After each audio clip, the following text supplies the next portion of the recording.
दोस्तों मैं शैलेश कुमार और आप देख रहे हैं मेरे साथ शॉर्ट ट्रिक के साथ सॉल्यूशन। तो देखो शॉर्ट ट्रिक क्या होती है, हमारे क्वेश्चन को आसानी से सॉल्व कराने वाली शॉर्ट ट्रिक को शॉर्ट ट्रिक कहते हैं। हमारा आसान काम करे वही हमारा शॉर्टकट होता है। देखो हमारी इसके ऊपर काफ़ी प्लेलिस्ट आ चुकी है। एक तो बीएससी की मैथ की आ चुकी है, एक क्लास 11-12 के ऊपर आ चुकी है और एक क्लास 11-12 के ऊपर आईआईटी और जेईई के लिए मैं कुछ अच्छे क्वेश्चन रिकॉर्ड कर रहा हूँ जो थोड़ा मुश्किल हो सकते हैं। देखो ये भी शॉर्ट ट्रिक के ऊपर बेस है, तो आप इनको भी अच्छे से देखें और समझें। देखो हमारे पास ये अगला क्वेश्चन है कि इफ 1 + x4 n है और यहाँ पर मेरे पास c0 प्लस का c1 x है प्लस ऐसे पूरा पैटर्न दे रखा है और तुम्हारे पास इसका तुम्हें सॉल्यूशन करके आंसर निकालना क्या इसका आंसर होगा। लेकिन मैं आपको पहले ही बता चुका था कि अगर हमारे पास ऐसा कोई क्वेश्चन है तो ये होता है 1 + x4 n। ये n की वैल्यू यहाँ पर 2 होती है। ऐसे एक्सप्रेशन को आपको हमेशा n की वैल्यू 2 माननी है। तो तुम कहा कि n की वैल्यू 2 है। अब तुम बात कर रहे हो कि n की वैल्यू 2 तो होगी, ठीक है, लेकिन c0 c1 और इसकी वैल्यू क्या होगी।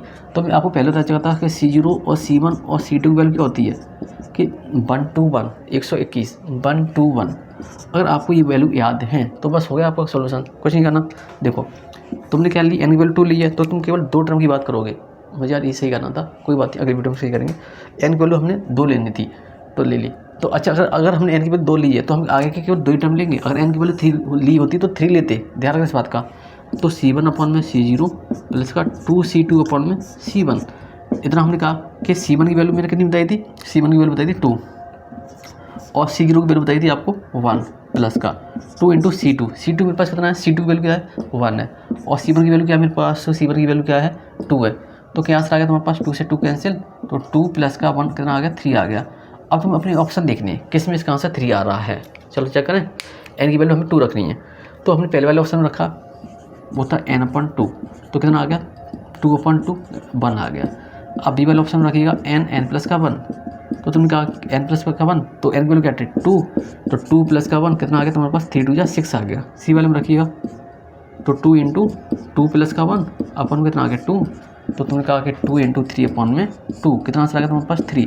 तो ये आंसर यहाँ से मैच कर गया। तो देखो कितना आसान हुआ इस सवाल को करने के लिए। नहीं तो आप फॉर्मूला यूज करते रहिए, लगाते रहिए, फिर भी आपका आंसर आए या ना आए, एग्जाम में करते समय बहुत दिक्कत देते हैं ऐसे क्वेश्चन। तो आप इसे ऐसे भी कर सकते हैं। अब देखो इसका सेकंड पोर्शन, नेक्स्ट क्वेश्चन। अब इस अगला क्वेश्चन देखो, जैसे हमारे पास ये क्वेश्चन आपको दिख रहा होगा कि ये क्वेश्चन आप देख रहे हैं अच्छे से, सम ऑफ सीरीज, हमें इसका सम निकालना है और मेरे पास ऑप्शन दे रखा है 3 में ही दे रखे हैं सभी ऑप्शन। तो अब क्या करें, इसमें कुछ ना करो, बस एक काम करो, n की वैल्यू 2 ली हमने, n की वैल्यू हमने 2 मान ली, अच्छी बात है। अब तुमने n की वैल्यू 2 मान ली और हम टर्म कितने लेंगे, हम देखो अगर हम इसमें टर्म 1 2 लें तो क्या 2 से तुम आंसर निकाल पाओगे। पहले 2 लेके देखूंगा फिर 3 लेके देखूंगा, कैसे आंसर आएगा हम उसकी बात करेंगे। अगर हमने n की वैल्यू 2 ली, तो अगर हमने n की वैल्यू 2 ली है तो मेरे पास क्या केवल 2 हमें टर्म लेने हैं आगे से। तो हमने क्या किया 2c0 लिखा प्लस का c1/2 लिखा और लिखा 2 का स्क्वायर प्लस का, देखो एक तरफ करूँगा c2/3 और यहाँ पर लिखा 2/3। एक तरफ हम कर रहे हैं किससे 2 नंबर लेके 2c0 प्लस का c1/2 और लिखा 2 का स्क्वायर, ठीक है, कोई दिक्कत वाली बात नहीं। अब देखो हमारे पास हमने पहले बोला कि अगर आपको c0 और c1 और c2 की वैल्यू चाहिए तो क्या लिखेंगे 1 to 1 लिखेंगे, 1 to 1। यार जब मैं पढ़ता था ना तो मुझे किसी भी टीचर ने नहीं बताया था कि आप ऐसे भी सॉल्यूशन कर सकते हो। लेकिन अगर आप लकी हो, देख रहे हो, तो आपके बहुत मजे हैं। ऐसे क्वेश्चन मुझे नहीं आते थे करने। देखो ये c1 है, c0 है। अब मुझे क्या करना है कि इसमें वैल्यू लेनी है, क्या लेनी है, किससे लिखें, चलो ब्लैक से लिखता हूँ।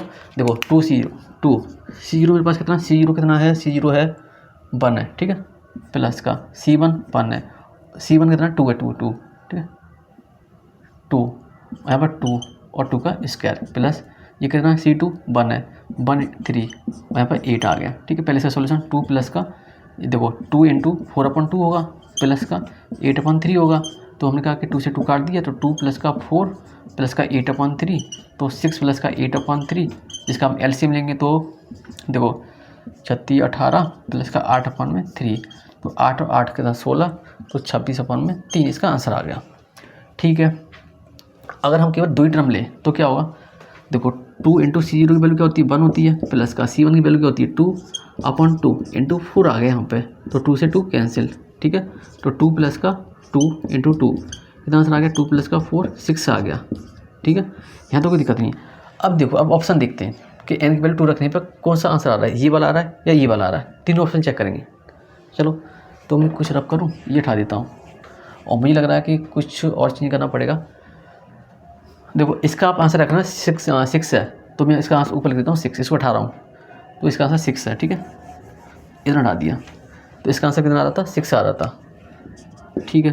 अब पहला ऑप्शन देख रहा हूँ, पहला ऑप्शन क्या था, पहला ऑप्शन ये था कि 3 पावर n प्लस का 1, 3 पावर n प्लस का 1 और माइनस का 1 अपन क्या है, n माइनस का 1 है, तो हमने n की वैल्यू क्या रखी है, 2 रखी है, तो देखो 3 पावर 2 प्लस का 1 माइनस का 1, तो यहाँ का लिखा 2 माइनस का 1 है ना, तो यहाँ पर 3 पावर 3 माइनस का 1 अपॉन में 1, तो आ गया 27 में से 26, 26 आ गया इसका आंसर, ठीक है, ये तो नहीं रहा।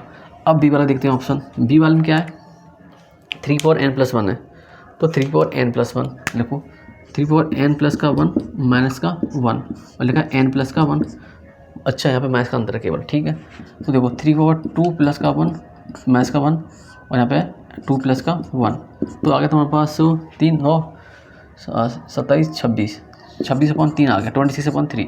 अब थर्ड वाला ऑप्शन लो इसका, यार ये मैच कर गया इससे, तो अभी थर्ड वाला भी चेक कर देते हैं, ठीक है, तो 3 की power n plus 1, 3 power n plus 1, आपको ये नहीं कहेगा सर हम एग्जाम में ऑप्शन ही चेक करते रहेंगे तो क्वेश्चन कब करेंगे, तो मेरे भाई तो तुम्हें ऐसा एक ही सवाल तो मिलेगा, एक एग्जाम में एक या 2 ऐसे सवाल मिलेंगे, थोड़ी कि सभी जैसे मिलेंगे, तो देखो 3 की पावर 3 प्लस का 1 और यहाँ पर लिखा n प्लस 1, 3 प्लस का 1 नहीं सॉरी 2 प्लस का 1, तो हमने कहा कि 27 प्लस का 1 अपॉन में 3, तो 28 अपॉन में 3, तो हम ये देख रहे हैं कि हमेशा अपॉन में कोई ना कोई नंबर आ ही रहा है, तो हमारा ऑप्शन ये वाला 6 तो नहीं रहा, तो जब हमने इसके 3 टर्म ली थे तब इसका आंसर आया था। इस तरह से आपको अपना ध्यान रखना पड़ेगा क्वेश्चन को करते समय।